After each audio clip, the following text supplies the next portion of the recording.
Hi everyone. When you're doing a deep dive in primary source records from the early 17th, 18th, and 19th centuries of American history, you're going to find a lot of interesting material. You're also going to find a lot of troubling material as well.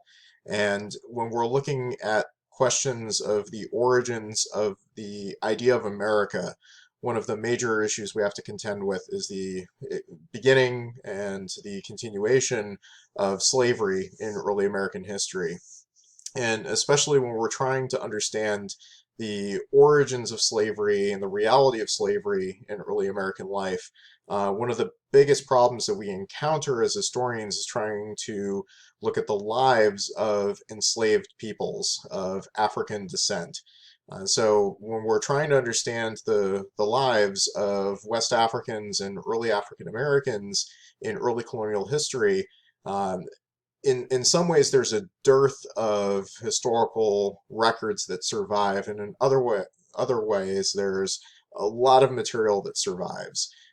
So from the perspective of enslaved people themselves, there is a lack of historical records that survives. So the primary source materials are pretty thin. Letters, journals, diaries, newspaper articles, things like that are very hard to come by.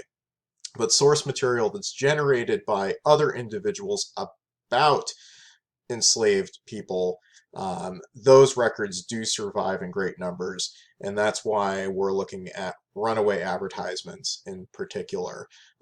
Most importantly, because they speak to the agency and power of enslaved peoples in trying to resist institutions of oppression and slavery itself. So there's a couple of ways to go about this. One of the things that you can do as a student of history or as a historian is to do research yourself, and you can do that via databases that have runaway advertisements available in them. The Geography of Slavery in Virginia is a great site for that purpose. You're able to click on advertisements. You're able to do a detailed search. You can browse the ads. You can do a full text search if you're looking for something very specific for your research. But if we just click on browse the ads and you're looking at a decade, for example, in terms of the research that you're doing, you could click on the 1770s, and date that comes to mind might be around July of 1776. You could look at specific dates to try to understand the reality of life in a specific part of the country. Since this is a database that deals specifically with Virginia, it's of the utmost importance to understanding early American history because of Virginia's importance to the early history of the United States. But of course, the Declaration of Independence that was adopted on July 4th, 1776, the actual document is adopted on July 4th. The vote for independence happened on July 2nd, 1776. So important difference in dates there. But when we look at specific dates here, July 5th, 1776, the day after in Philadelphia, the Continental Congress comes together to adopt the document that defines what it means to be free. We have a person who is captured here, Tom. Let's see if we can move this over a little bit so you can see it. Virginia Gazette, Purdy is the editor here. Williamsburg is the place of publication, July 5th, 1776. Tom, he's been captured and is being held at the Lunenburg jail, and he's described down to his complexion and style of dress and all of that. So the person who wants to claim Tom as their property will have to then travel to the Lunenburg jail to claim Tom. And that person who's desired to take him away has to pay the charges to the jailer. So, when we think about this as an institution, we have to think about all of the ways in which people are profiting off of holding people as property. And this is just one example along those lines. If we look at the documents you're going to be looking at in our class, I'm going to move the screen here a little bit so you can see. As we scroll through, one of the things that's nice about this document in particular, it's drawing a lot of different newspaper articles, so you have a lot of different examples of individuals who have run away and have attempted to make good on their freedom via the different pathways to freedom that they pursue. There are two sources of advertisements here, the Virginia Gazette that we just saw from Williamsburg and the Maryland Gazette. So as you go through, you'll see the Virginia Gazette, VG, and Maryland Gazette, MG, that are listed throughout. So that will give you some idea geographically of who you're looking at and where they are in the colonies prior to independence, because all of these, for the most part, all of them actually date to 1745 to 1775. So these are all pre-independence. So these are documents that were generated prior to the outbreak of the American Revolution in April of 1775. So one document I wanted to draw your attention to is a couple of pages in, and let's see, here we go. 1774, Isaac B. I wanted to highlight this one in part because it draws out a couple of details that are important for you to know about as you're reading these advertisements so you can make sense of them as primary sources. The terminology that they use is pretty standard throughout these advertisements. So when we see a person described, in this case Isaac B., described as mulatto, that is an indicator that he is of mixed race ancestry. So his parentage, one of his parents is of African descent, one of his parents is probably of white European descent. And we also have some additional clues here that are really important for us when we look at how he's described. So he is considered to be formerly the property of the late President Blair of Williamsburg. That's James Blair. He's the founder of the College of William and Mary, of which I am an alumnus. So when we'll look back to the origins of America and how steeped American history is in the reality of slavery, just about every aspect of American life has something to do with the institution of slavery. And it's not just a Southern issue or problem. This is an original sin of the entire nation. Slavery exists throughout the 13 colonies. That's hopefully something that you'll be able to explore as you look at the content in our class. But in addition to those kinds of details, you also see that he thinks he has a right to his freedom. And as a historian, we have to ask why. Here it says, because his father was a freeman.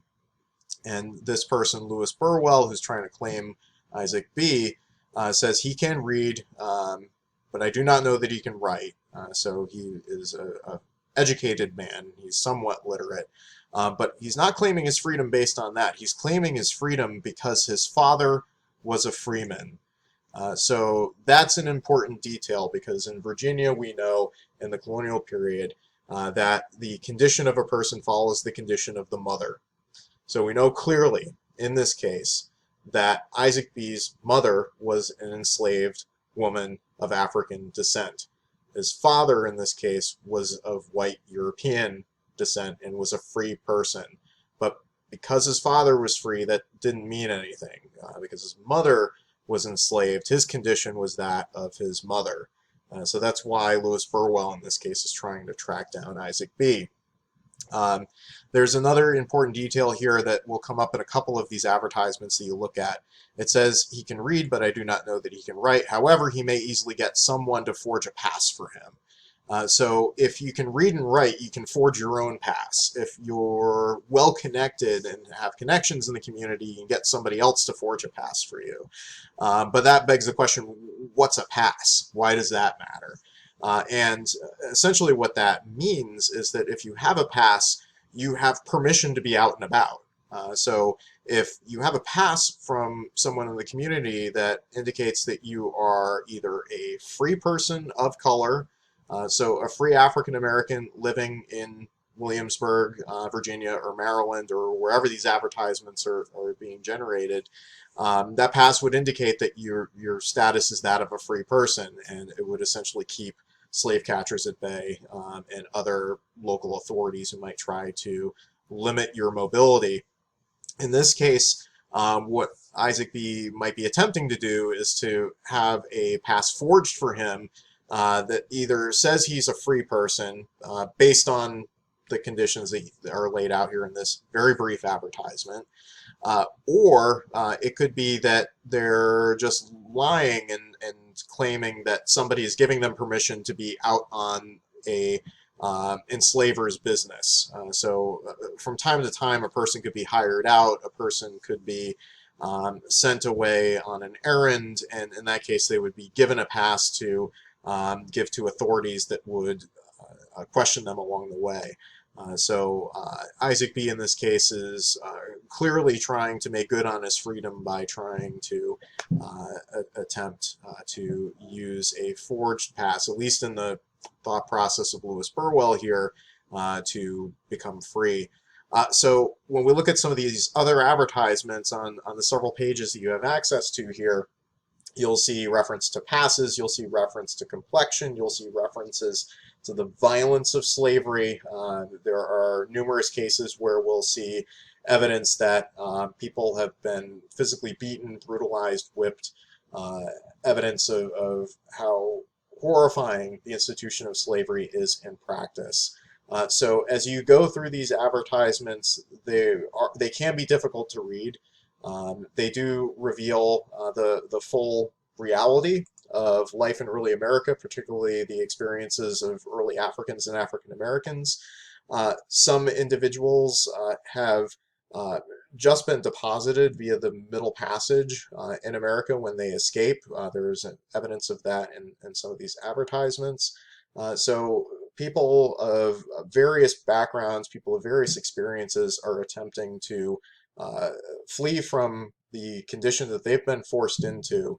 And these documents help to illustrate how they are exercising that agency and power to try to change the trajectory of their life experience to gain their freedom. Well before, in most of these cases, the adoption of the Declaration of Independence, July 4th, 1776, and generations before the abolishing of slavery via the 13th Amendment in 1865. So I hope you gain a lot by looking at these documents. If you come across anything that you have questions about, feel free to reach out. I can hopefully help to answer those questions that you may have as you go through these primary sources.